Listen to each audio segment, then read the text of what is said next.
People, friends, you're watching Citizen X, and I'm Sean Lupro, and I'll be doing all the bitching today because, well, there's a lot to bitch about.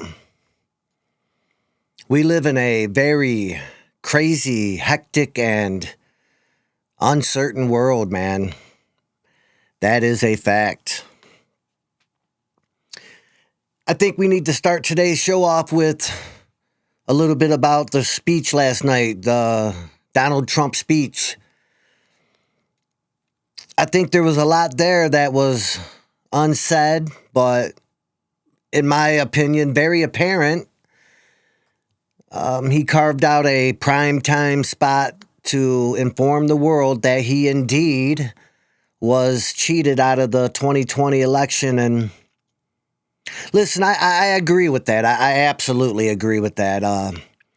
In my neck of the woods, Michigan, during that whole campaign, I have to say I don't think I even seen, and if I did, it was a small amount of Biden signs and Biden supporters. I mean, it just didn't seem like that was a realistic victory for Biden in my neck of the woods, at least Michigan.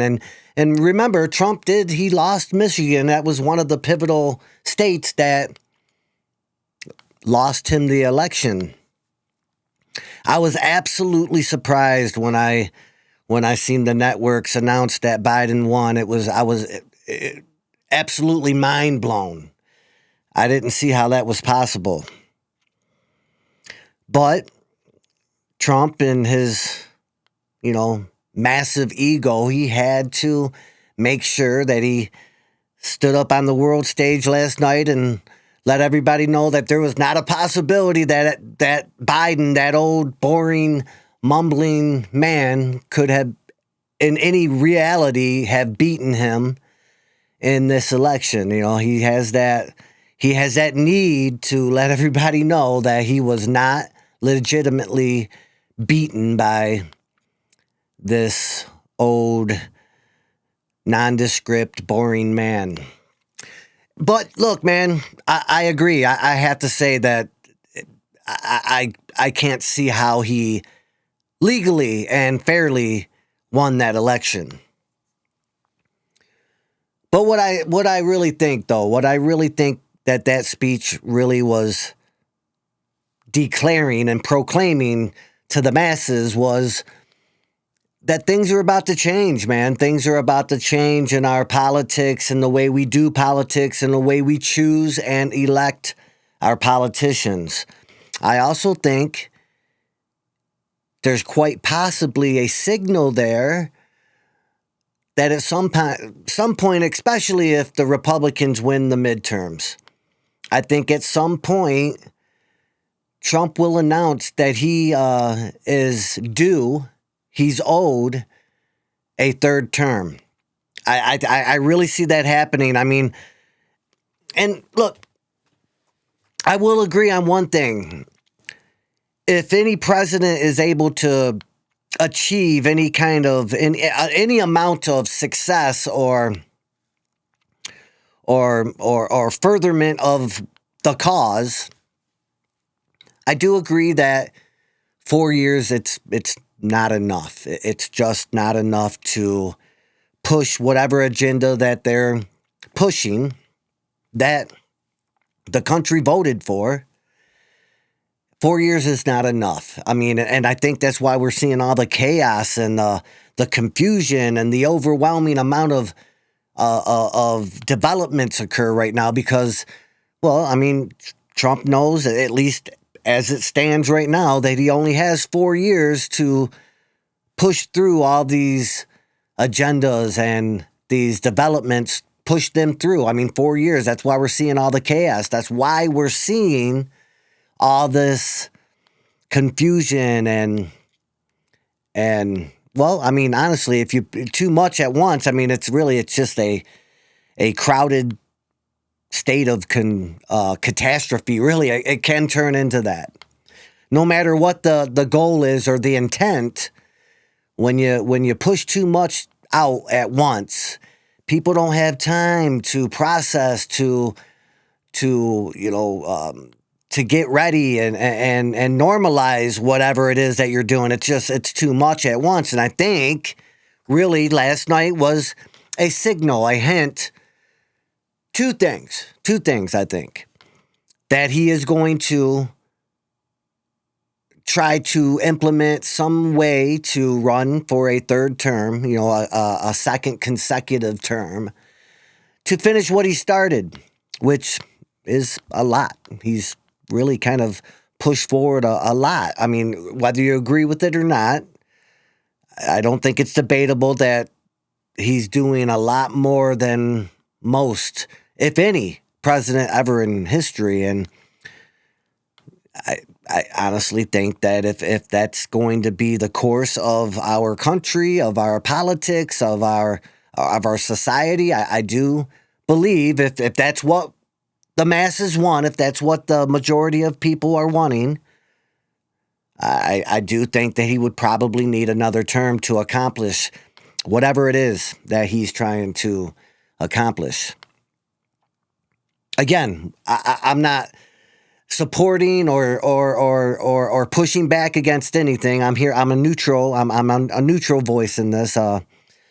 Honestly, I don't really even enjoy politics. I watch the hell out of it because it's important. It dictates our future, and policy is a huge part of our everyday existence. And so I pay close attention, but I'm not a fan. I'm not a fan of the politicians and the greed and the power and the entitlement that these elites and the billionaires and the ruling class, the entitlement that they have. It's off-putting. But the other thing that I do think that it signals is a very imminent, oncoming, very soon war with China. I do think that that's what that signals. I mean, he called out China as being the number one perpetrator of this fraud, this election manipulation, the meddling in the political elections, and his defeat in 2020. And he's got a major ego. I mean, he's very vindictive man.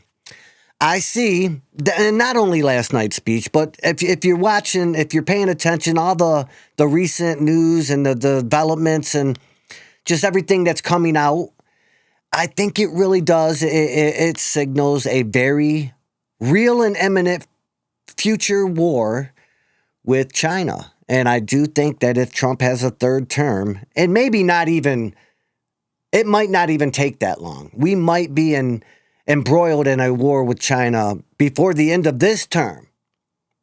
Before the end of this term. And I think that if the midterms don't go his way, I see him pushing hard to go to war with China and get some sort of vengeance. And if he gets a third term, I think that's a very logical conclusion to come to, that we're going to be in war with China. I don't think, and I think it's very naive to think that this war with Iran I don't think it ends there. It doesn't end with Iran. I think this is just the beginning. It's the starting point of something huge, people, something massive. And I think we all need to be ready for that because, let's set aside the death, the destruction, the confusion, the chaos, the really immorality of all these never-ending, nonsensical wars that we seem to be embroiled in, and the world in general. But the real world implications that all these wars will certainly bring are very concerning and dire, to say the least. The state of our energy infrastructure. There's a very looming energy crisis, and it's really right around the corner. And I know you hear it from everyone, and it's probably getting old, and that might be intentional to condition us and to get it to be something that you're sick of listening to. so that they can slip this right past us. We are facing a massive energy crisis, which, again, it affects pretty much every aspect of our lives. It's not just transportation, but heating our homes, shipment of food and water and supplies, just the basic needs and sustainability for every one of us all across the planet. I mean, not just the United States, but really, this is a global problem that we're facing here.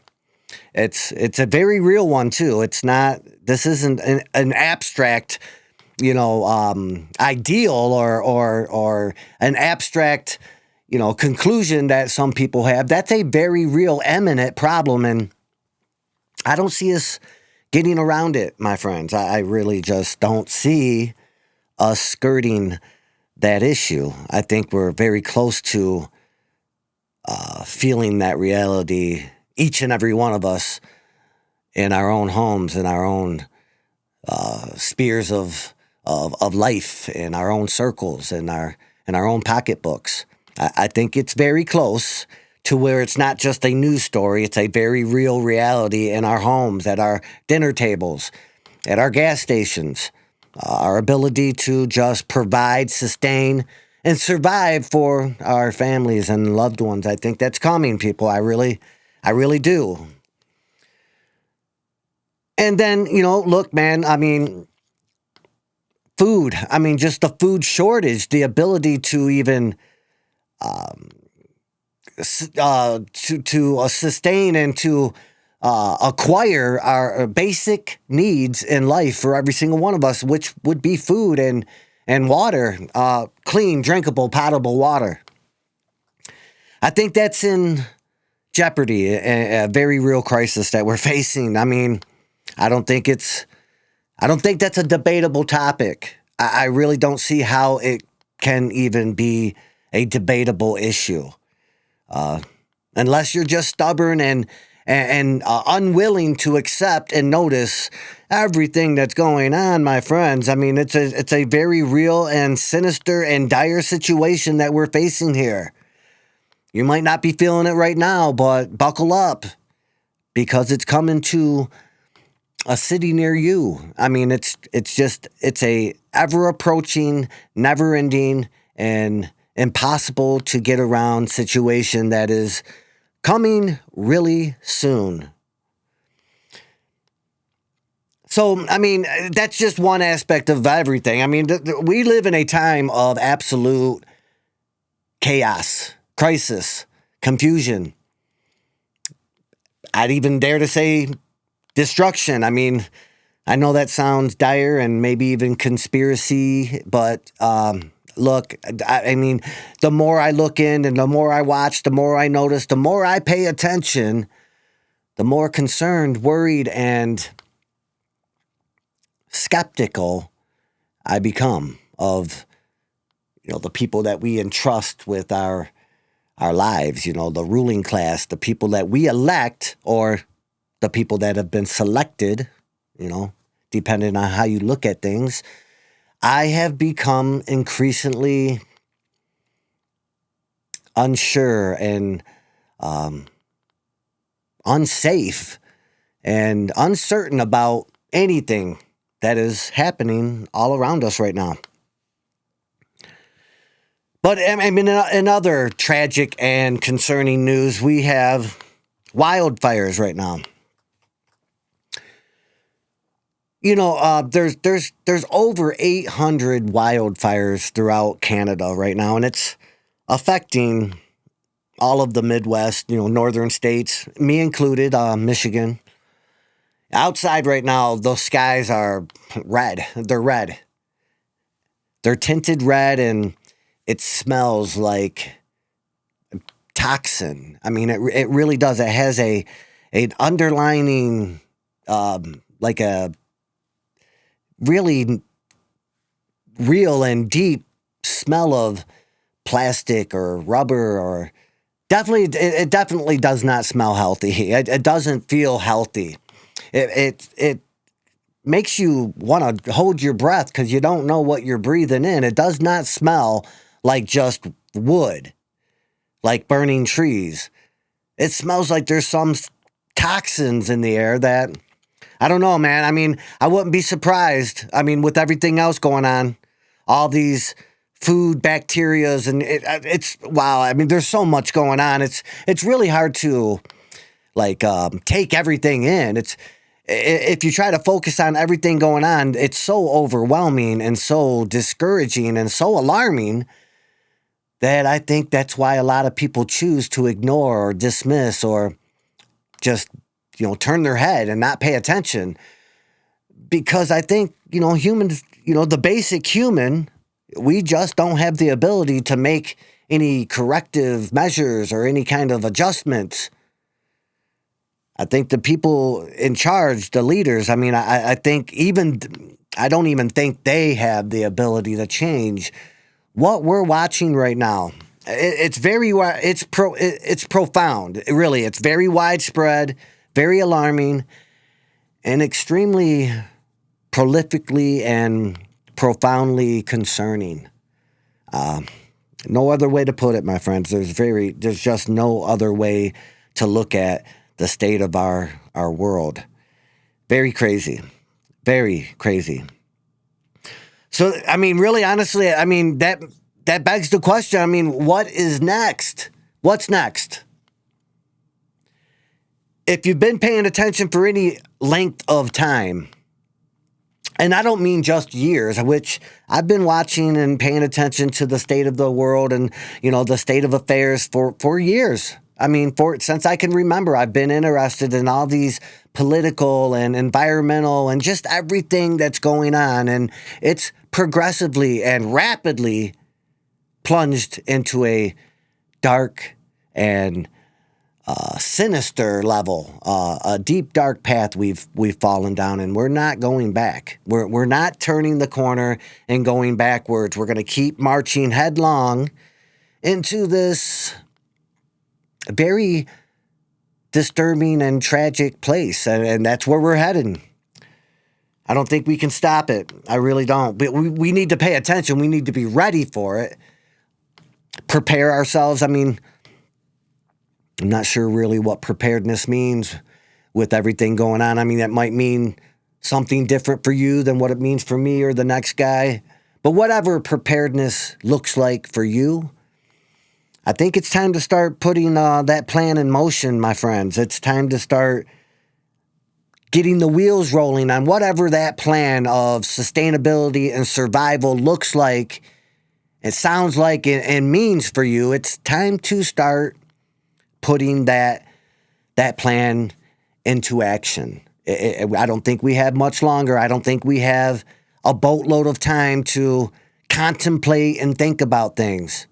It's time to start putting your plan in motion. And that's not a fear-mongering message. That is a message of concern, a message of care, man. Really, I mean, it's a message of preparedness for the entire human race, really. I mean, I don't care what region you live in. Nothing looks good. I mean, you see, all over the world, we're having some very anomalous weather and natural disasters. Look at that typhoon, Bobby, I think they're calling it, that just hit Asia, China. Man, listen, the images coming out of that area from this typhoon are tragic, almost like you're watching a movie. I mean, if I didn't know any better, I'd think that was like CGI, what we're seeing over there. The waves, the water, the destruction is intense. And those are normal people like me and you, but they're in the line of fire for that specific natural disaster. And listen, the way things are going, the amount and the frequency of these natural, crazy weather phenomena and disasters it tells me that it's not a stretch to come to a very logical conclusion that wherever you are, whatever neck of the woods that you are in, that it's a matter of time before something something of some serious magnitude reaches your community, your neighborhood. I don't know what it is, whether it be flooding or historic snowfall and blizzards, life-threatening hurricanes, tornadoes, earthquakes. I don't think it's a debate or it's a debatable topic at all that we are having some very high magnitude anomalous earthquakes all across the planet right now. Some places are places that are getting these, earthquakes that are places that don't normally even see earthquakes. They're like far from any fault lines. And we're getting these rare, out of nowhere, random earthquakes. And some of them, yeah, they may be small, but I think it's a signal. It's a sign of something is brewing, my friend. Something is brewing. Something's on the horizon. There's a storm that is heading to all of us, and I don't think that we can afford to ignore, dismiss, or shrug that off. I think it's just a matter of time before every region on this planet, every person on this planet will be impacted by some devastating natural event that humans have no ability to restrain or manipulate or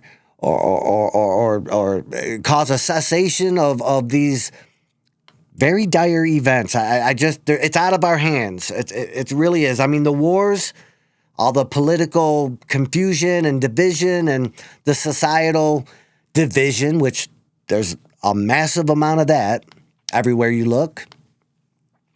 That is something that we as humans, we can sit down, come to some kind of mutually agreed upon terms and agree to tolerate and accept and negotiate and come to some sort of compromise. That is something that humans should be able to achieve. I mean, really. Look, man, if you get a bunch of normal, regular people in a room faced with these decisions, cancel the greed, the power, and the entitlement. Just get some basic people, me, you, the next guy, the next girl. Put us in a room with a bucket of issues and problems, and I promise you that we could very, very realistically come to some solutions, some resolutions, some sort of compromise to smooth out all of the aggression. But I don't know, man. It doesn't seem like the ruling class, these billionaires, the rich people of our planet, the people who really do control and govern the entire planet, it seems like they don't have that ability, or they don't have the want to bring any kind of corrective measure to anything that we're seeing.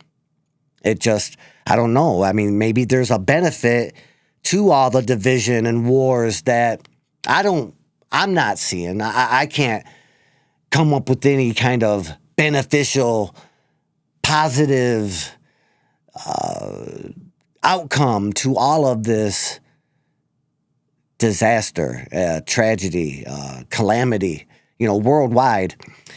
And if we're not careful, and really I think that we are heading for it, my friends, I don't see another way around this. I think we are heading for a nuclear event. I really do. I mean, these countries that are embroiled in these wars, for the most part, they're all nuclear capable. Us, Israel, Russia, NATO, and soon to be China. I mean, they're flexing their muscles. They're signaling to the world that they're ready to defend their interest in their region. That's for sure. The Iran war, I mean, that is a direct conflict. That's in direct conflict to China, North Korea, Russia's interest. If they don't give or sell Iran a nuclear weapon, I don't think it's a hard reality to conclude that they would use one for the survival of Iran, for the preservation of Iran. I mean, Iran's like a buffer zone between that side of the world and the West. And without that buffer zone, then we're just kind of like beating up right against them. And I don't think they want that. And I think they're showing that. There's a lot of hints and signals that we are on the verge of a massive, true, a literal global war, a World War III that will involve, sadly, nuclear weapons, people. And listen, there's no benefit in that for anyone. For anyone. I mean, even if you're not in the area of the blast zone that would have immediate consequences, just the fallout, the coming weeks, months, and years will be devastating and very tragic and hard and drawn out and long and devastating for everyone, really. I mean, it's really the future looks uncertain and very dire, man. When you look at everything that's actually happening all around the world right now, I don't know, man. The future don't look bright. I have no optimism. There's no positive outlook or hope for anything that we're seeing right now, my friends. And I don't know. What I do know is that it's absolutely a signal to every single one of us to be ready for some very uncertain and hard times. I don't know what that means for you, like I said, but whatever it does, it's time to get going. It's time to implement whatever mechanism of survival that you have formulated in your brain or in your everyday lives or in your ability to sustain. It's time to get moving and activate that plan. So like I said, what's next? Really, I mean, we all know there's something next. It doesn't end here. There's something next. Natural, cosmic, political, there's something next, and maybe there's something next in every single one of those areas, every arena, every aspect of our life. I mean, what's next? I mean, alien disclosure, that's a very real thing right now. Very bizarre, almost science fiction, but very, very real. There's governments around the world are pushing that narrative on their citizens, us included. It's like they're conditioning us right now for the unveiling of alien, non-human interaction and manipulation, really, of the human race. I mean, again, I don't know. Sounds crazy, sounds bizarre, but it's a very real official push right now in Congress, high-level officials, military contractors, credible individuals coming forward with the very real, authentic, and pressing issue of aliens, alien disclosure, non-human entities, interdimensional, whatever that is, supernatural. I mean, I have lost the ability to understand and formulate some sort of realistic paradigm that we're living in right now. It's very crazy, people. I mean, I think it's time to get ready for something, though. Honestly, I mean, I think it's a very real possibility that what we're facing is something no one's ever imagined that we'd have to face. So I don't think anybody's truly prepared for what is coming in the very near future. And I don't know. Highly concerning, though, I'll tell you that. Another thing, I mean, are we facing a global natural catastrophe, some sort of existential natural event that causes hardship and diminished ability to survive throughout the planet by everyone? I mean, that's a very real, imminent possibility. I mean, look what we're watching. As I've noted earlier, I mean, just the onslaught really of all these natural disasters. I mean, record-breaking hurricanes, tornadoes permeating the entire planet, earthquakes, volcanoes, they're everywhere. Volcanoes that have been dormant for tens of thousands of years. They are just randomly waking up and causing havoc all over the planet. These volcanoes, some of them have been dormant, like I said, for tens of thousands of years, and they're waking up, erupting all at the same time. Everything we're watching at the same time. It's like we're on the precipice of something massive. And like I said, it doesn't hurt whether you are skeptical or you have a hard time believing. You just have way too much stubborn pride, and I know a lot of people like that. It doesn't hurt. It doesn't hurt to have a preparedness plan, a plan B. It really just does not hurt. If you have people you love, if you have kids, a spouse, family members, a community that you care about, it really just does not hurt to have some sort of plan. And I think that plan needs to be put in motion soon, like immediately, because I don't think we have much time, my friends. I just really just don't think we have much time before something catastrophic and imminent is coming your way, wherever it is that you live.